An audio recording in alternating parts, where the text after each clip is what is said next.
Well, good afternoon, everybody, and welcome back to day 3 of NWR's Small Cap Investor Conference. On the call this afternoon, we have management from Founders First Limited. So Founders First, which is actually in preparations at this moment to be renamed Mighty Craft, was established in 2017. They're looking to build the world's strongest craft beverage collective. And they're going to be doing that by supporting and growing independent craft brewery and distillery businesses. Founders has invested in select craft beverages, and they're accelerating the growth of these brands through equity and debt funding, while providing the craft brands with access to Founders' leading team of liquor industry professionals.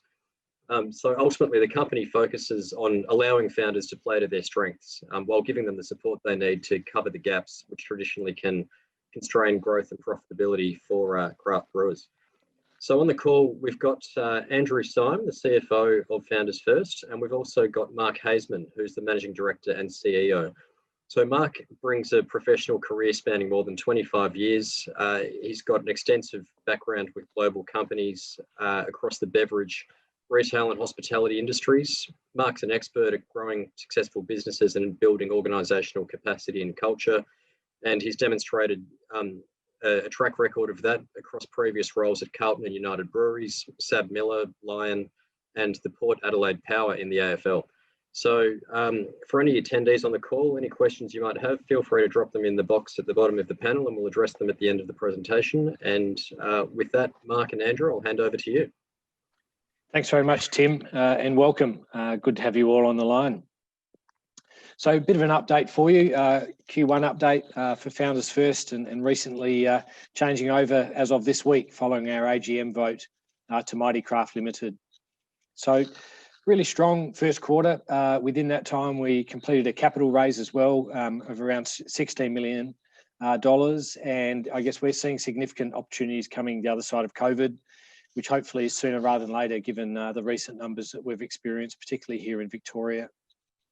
Very strong growth profile, so plus 133% in Q1 versus same time last year, and strong growth across both beer and spirits and RTD categories. The wholesale growth underpinned that, so around 99%, plus 99% growth for that quarter on the back of a really strong distribution uplift, which distribution meaning the number of unique points that our products are available in liquor stores and venues around the country. Significantly during that quarter, we also executed our partnership with BevChain that I'll talk to a little further during the presentation, but a significant step for us as we set up a national cold storage and supply chain platform for independent craft, and particularly our brands to start with. Also got off and running on our new operating model, simplifying the lives of our people and our customers. Single invoice, single delivery, a huge step forward. Venues are starting to recover as well, which we're very pleased to see, and in non-Victorian states in particular during the quarter, and since then starting to get moving here in Victoria as well.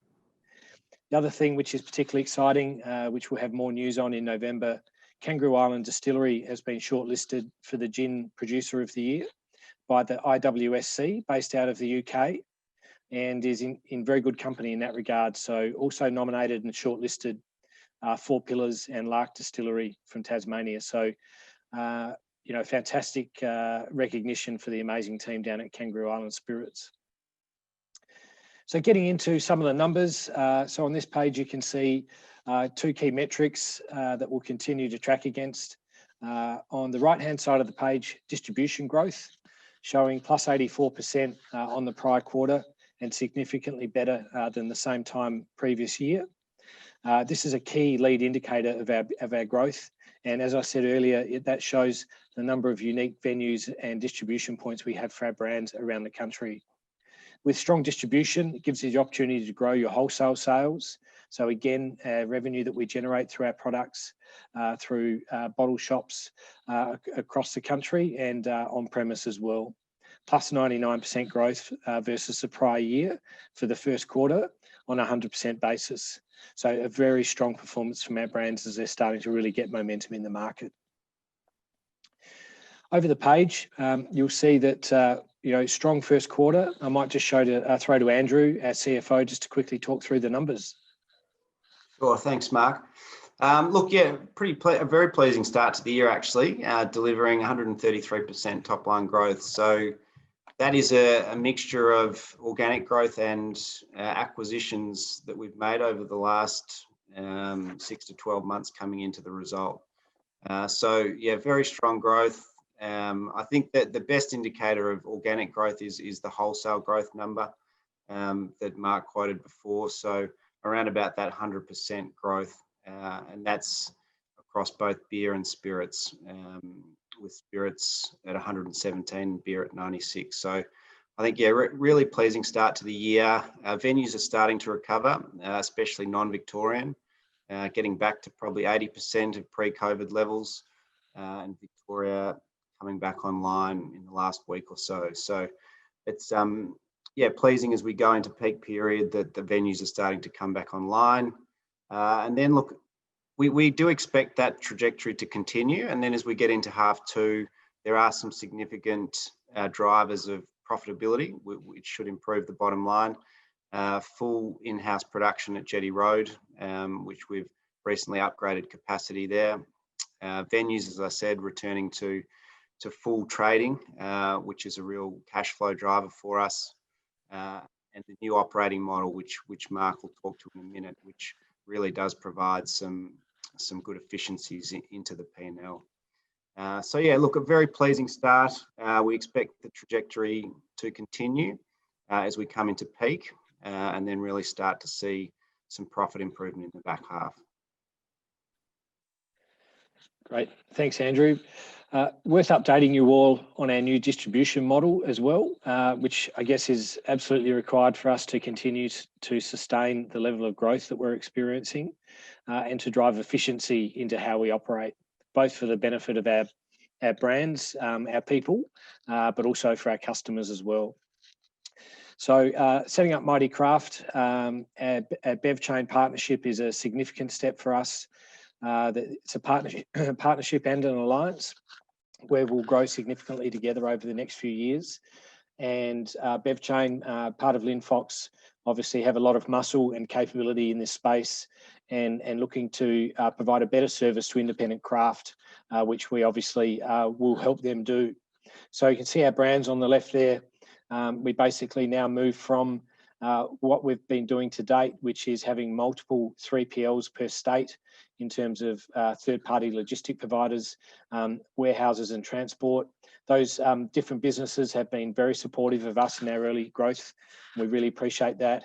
But we really now need to move from multiple providers, multiple deliveries per brand, multiple invoices and payments per partner, and then partner managed inventory to a far simpler and scalable model. So we move now to one national logistics provider, starting with the Eastern Seaboard and South Australia, one delivery to the customer for the whole of our Founders First, now Mighty Craft portfolio, and one invoice and one payment to Mighty Craft, which will simplify our lives significantly, not just for our customers, but for also our brand partners as well.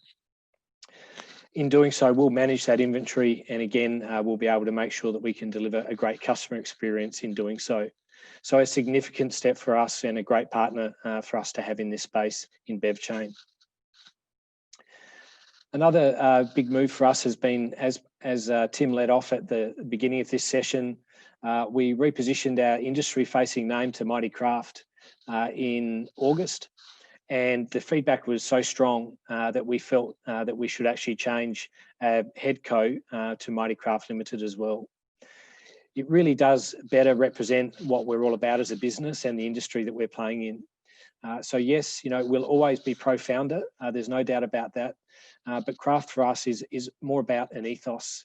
It's definitely more than one person. It's for what the whole industry represents. And really what we want to do is celebrate what's special about craft, the authenticity, the creativity and innovative and enterprising spirit of these founders that have had the courage to go and create these amazing businesses and products, and how they connect in with the local punters out there, whether it's a distillery or a brewery.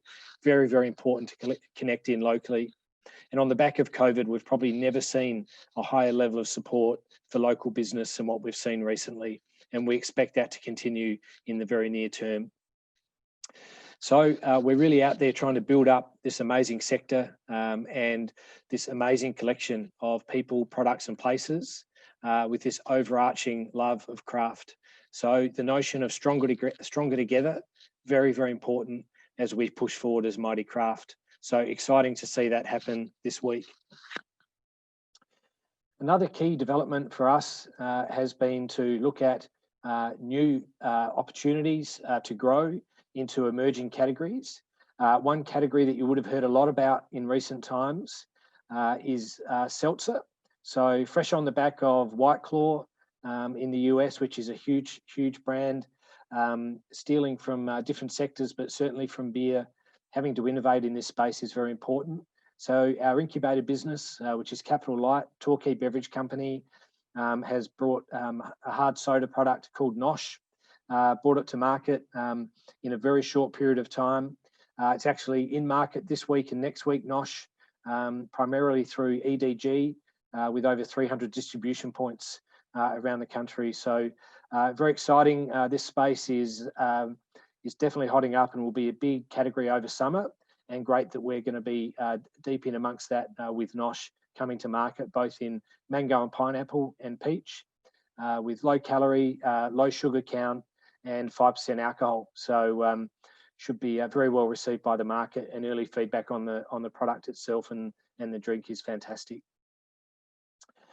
So some other, I guess some other points I wanted to make today. Yes, we're at the beginning of our journey.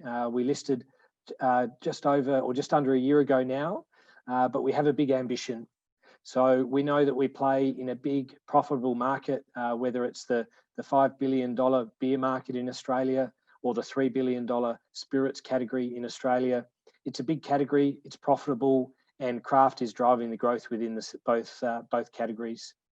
We're going to play a key role in that going forward and unleash the growth of great local brands and businesses and provide leadership, not just to those businesses, but ideally to the independent craft sector more broadly. So we can really grow and thrive together.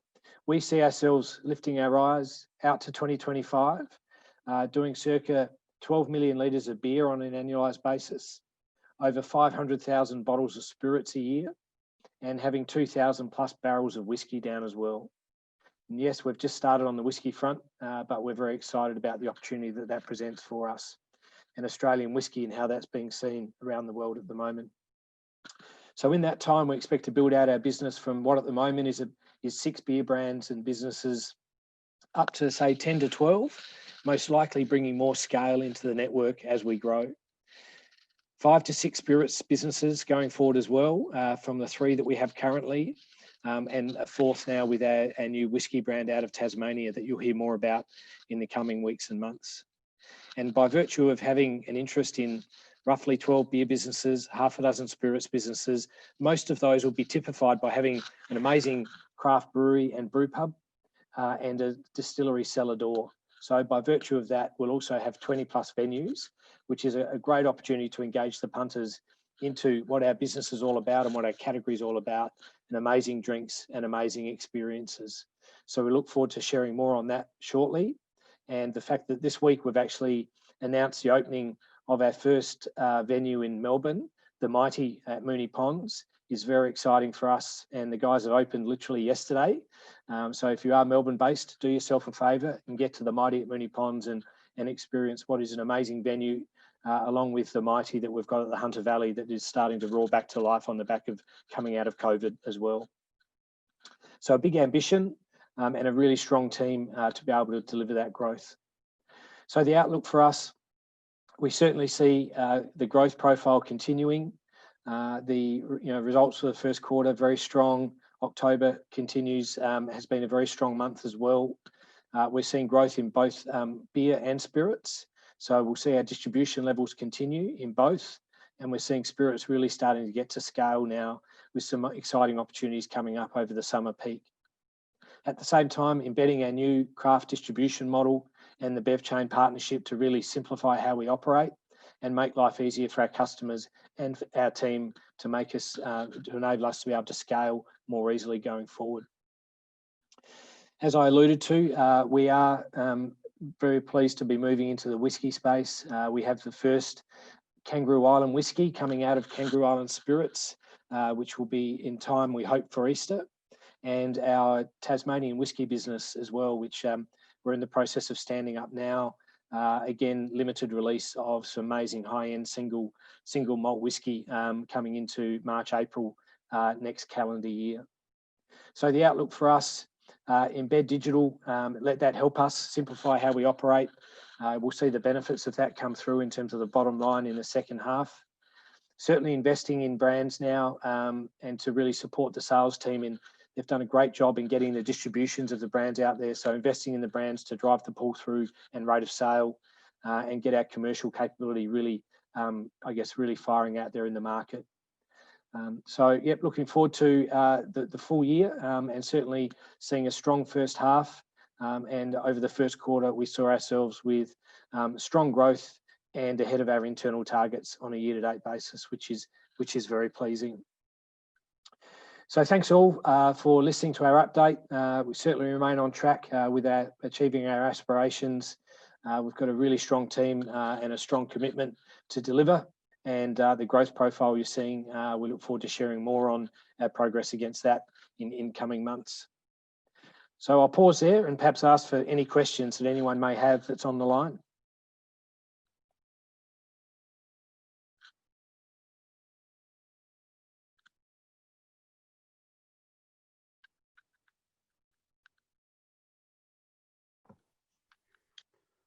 We've got one question here, Mark.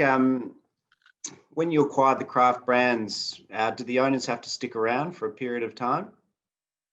Yeah, look, our ideal model is to invest alongside the founders. They stay in the business and really help us drive the growth. They know the business really well, so we want them to play to their strengths, and then we'll cover their gaps and really help them with the things that they may not want to focus on.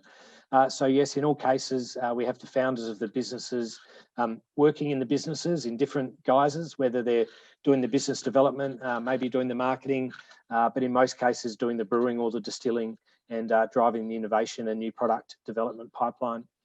So yes, it's definitely our preferred option that the founders have skin in the game and continue to really focus on helping us grow their businesses. So yeah, to date, that's been very successful for us. Thanks, Mark. Just looking to the questions that have come in. So when you acquired these craft brands, do the owners have to stick around for a period of time? Yeah, I think, similar to that last question, we do want them to stick around. We want them to have the same energy and drive to grow the businesses as what we want them to be doing as well. But ideally, we want them playing in their sweet spot. So what are they really good at? Whatever they're really good at and they love doing, we want them to continue to do that. And then we'll pick up and cover the gaps for them. So typically we take on the sales, drive the distribution, and help them run the business and scale up from there. Thanks, Mark. I guess on similar topic, can you discuss the challenge of managing the different priorities of all the different founders? Yeah, sure. I think very important up front that we align with the founders around what their dream is and what their ambition is for the business. Build a plan around that, and then get very clear on what their role is working in the business to deliver their part while we deliver our part. So I think that way we all know what we're on the hook for. We hold each other accountable and work really hard together to grow the business and deliver what we set out to deliver, and hopefully have a pretty good time along the way. Very good. Looking to the competitive landscape, there looks to be a number of Australian companies entering the white spirit category. Do you think the space might be getting crowded, and what's your strategy for standing out in that sector? Yeah, I think definitely there's strong growth in the spirits category, the craft spirits category, which is fantastic. White spirits especially, although we are seeing some whiskey and rum come to market as well. So our projections are definitely showing us that there's very strong growth in white spirits ahead of us, really driven by gin and to a lesser extent vodka, but both providing great opportunities.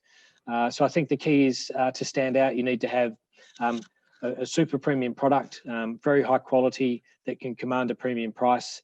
And really you have to have access to the retailer and be able to drive the sales and distribution, which is what we do through Cameron and our sales team. So we're very well placed in that regard. and to stand out amongst the crowd, you need to be able to consistently do that, but also invest behind the brand as well, and make sure you can create a connection back, ideally through a fantastic cellar door experience, as you know, as we have with Kangaroo Island Spirits on the amazing KI, as well as Brogan's Way, for example, here in Victoria, which has got just an awesome little distillery cellar door here in Richmond. That's great, Mark. Can you discuss your online marketing strategy and sort of the goals of that strategy? And it'd be ideal if you can talk to how you build your online presence, and even if you can touch on the cost of new client acquisition. There's a few questions in there, but hopefully that makes sense. Yeah, sure. I think, look, being digital, tech-enabled is critical in any business today. We saw that, the whole industry accelerated in that regard over COVID. That's been very good for our industry. So we've stood up mightycraft.com.au, so our tech-enabled sort of trading platform that enables our customers to transact with us, with our brands through that platform, connected up through our BevChain partnership now to enable a seamless customer experience. We're in transition mode into that now, but for our customers to be able to get on and order and then get one invoice, one delivery with the pricing correct is what good looks like there. So we're working through that, and very important to be able to transact in that manner. So our initial focus in terms of online is to focus on really making the B2B space for us far more efficient, bring our brands to life to our customers, and simplify how we operate. And then going forward, there's an opportunity for us to also support our brands in terms of getting to their consumer base as well, through social media, digital marketing and the like, and open up that D2C network to support our brands in what they're doing in that space. Thanks, Mark. What do you look for in venue selection? And also, would the 20 venues be evenly split nationwide? Yeah, so we want a geographic spread of the venues around the country for sure. Ideally, what we do when we buy into a business and partner with a brand partner, as I've said earlier, they have an existing brew pub or distillery cellar door. We want a good geographic spread for our beer businesses, and probably for the spirits businesses. Where they are is less important, as long as the product quality and the provenance is there. So, yeah, venues, ideally we want high traffic flow, under-serviced. If they can be distressed assets that we can bring back to life, that's even better. And we see quite significant opportunities coming out of COVID to create some amazing community hubs that can bring people in the local community in to experience the best of independent craft. And certainly at the mighty Moonee Ponds, that's exactly what we've done. And also at the Hunter Valley, which is a great tourism region. And ideally we can access some of these venues in tourism hotspots that we think will be very, very strong as part of Australia's recovery coming out of COVID, and for us to be well placed to take advantage of that. Thanks, Mark. And are you able to talk about the mix of sales between on-premise and retail? Yeah, I think, look, I haven't seen the latest numbers, but roughly from our wholesale, we were about a third through the independent channel, a third through the national accounts, so Coles and Woolies, etc., and a third through the on-premise. So a pretty healthy split for us. We like that split. We have a great belief that the on-premise is where brands are born, where people have their best experiences with these brands, and we can connect in with them. So whether that's through our customers' venues that we work really hard to bring the brands to life in, or through our own venues as well, they're equally important to us. Thanks, Mark. So looking to the funding side of things, the business is pretty well funded following the different capital raisings. What are you looking to do with that capital in terms of investment, and how do you look at, I guess, consolidation in the industry? Yeah, I guess we have a pretty strong view that consolidation is only going to accelerate on the back of COVID, and depending on where some businesses have got to, may have found themselves a bit stuck, despite being a really good brand or business. So we expect there to be more consolidation. So hence the notion of us having a war chest to, I guess, be well placed to support some businesses coming out of that situation. Whether that be in the venue space, where we think there'll be quite significant opportunities, or in particular in the brands. So And it may be that we increase the share of some of the ownership stakes of our existing businesses and look to other opportunities to bring into the network that may potentially bring scale or be a strategic partner that's valuable for our overall network. Thanks, Mark. Just looking back to BevChain, what is your strategy around sort of being the first national cold store there, and what would you like to see that business sort of develop into?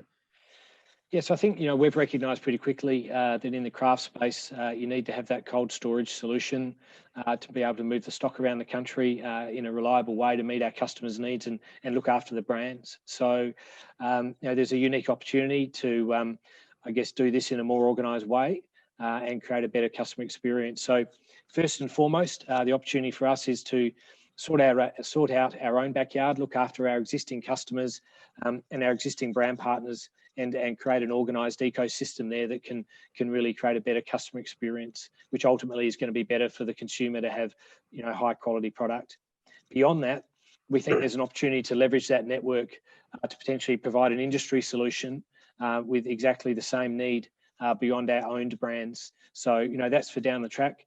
But I guess we're really excited about the opportunity to do that and add value to the craft industry more broadly.